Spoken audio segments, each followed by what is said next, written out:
Assalamualaikum warahmatullahi wabarakatuh. Jumpa lagi dengan saya Nur Badriah, penulis dan motivator nasional. Kali ini saya akan menyampaikan materi in-house training yang saya buat tentang peningkatan kompetensi guru dalam merancang variasi model pembelajaran berbasis digital. Mari kita ikuti. Nah, masih ada kelas yang seperti ini? Iya, guru di depan kelas dan siswa semua tertuju kepada guru. Tetapi tidak juga mesti begitu. Terkadang siswa pun mengalihkan pandangan dari guru.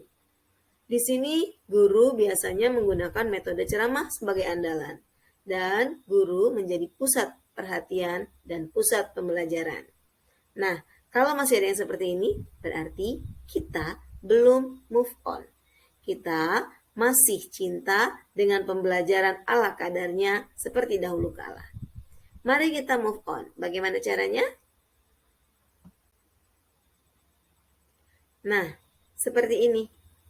Supaya pembelajaran tidak membosankan, pembelajaran tetap menarik, dan suasana kelas menjadi hidup, sehingga well-being student dapat tercipta, yaitu siswa senang dan nyaman, dan guru, siswa, guru saling memotivasi dan menginspirasi. Kenapa? Karena pembelajarannya menggunakan model yang bervariasi. Jadi sangat penting ya kita sebagai guru menggunakan variasi-variasi model agar pembelajaran hidup dan menyenangkan. Bagaimana model-model pembelajaran itu akan ditampilkan? Tentunya akan disesuaikan dengan kondisi kelas, kondisi siswa, dan materi pembelajaran. Banyak model yang akan saya hadirkan dan dapat dibaca di buku tentang model pembelajaran yang saya cipta.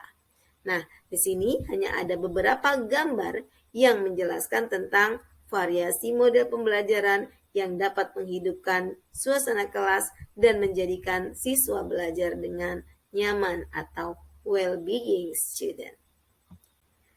Nah, sahabat literasi, apabila kita sudah mencipta dan merancang variasi model pembelajaran, kita hubungkan variasi model pembelajaran itu dengan digitalisasi.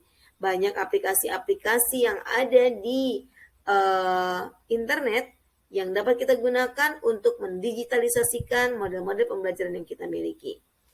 Di antaranya ada Google Drive untuk mengedit dokumen bersama, ada Google Classroom untuk mengumpulkan tugas dan aktivitas di kelas maya, ada mail yang juga bisa berkirim surat melalui maya, kemudian ada kalender yang dapat mencatat agenda-agenda yang akan kita lakukan terkait dengan pembelajaran, ada Google Form, Google Slide, kemudian ada Google Dokumen. Jadi kita dapat gunakan semuanya di dalam mengkolaborasikan variasi model pembelajaran berbasis digital.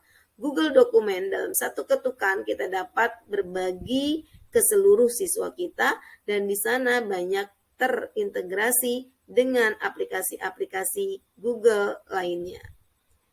Nah, kemudian peran guru profesional di era digital akan tampak di situ. Apa saja peran guru? Yang pertama adalah mampu beradaptasi, yang kedua mampu berinovasi, dan yang ketiga mampu memotivasi dan menginspirasi.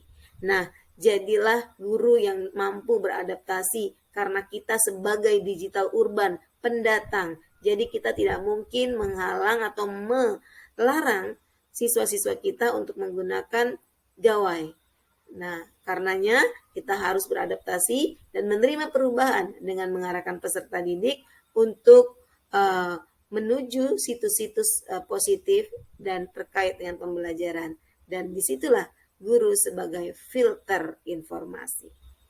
Nah, guru juga harus mampu berinovasi, mengupgrade diri, meningkatkan kompetensi diri, dan melakukan pengembangan diri dengan cara mengikuti pelatihan-pelatihan atau mengikuti MGMP atau kelompok kerja guru yang di sana terdapat workshop, IHT, bimbingan latihan, dan bimbingan teman sejawat. Jadi terus ya upgrade dirinya agar selalu berinovasi.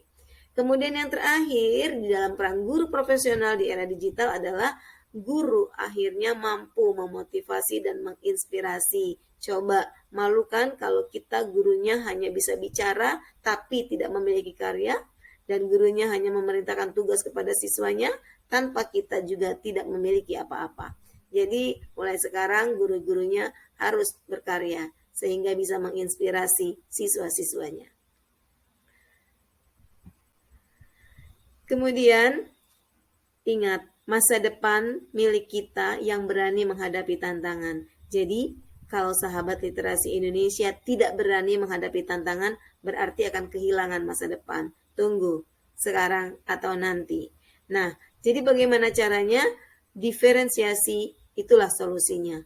Kita harus mampu menghargai perbedaan yang dimiliki oleh peserta didik yang kita punya.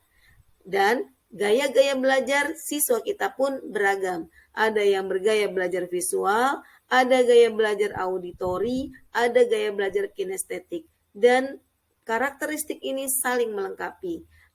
Maka dari itu kita wajib membentuk diskusi kelompok atau dinamika kelompok di dalam sebuah pembelajaran yang di dalamnya pun terdapat keheterogenan siswa.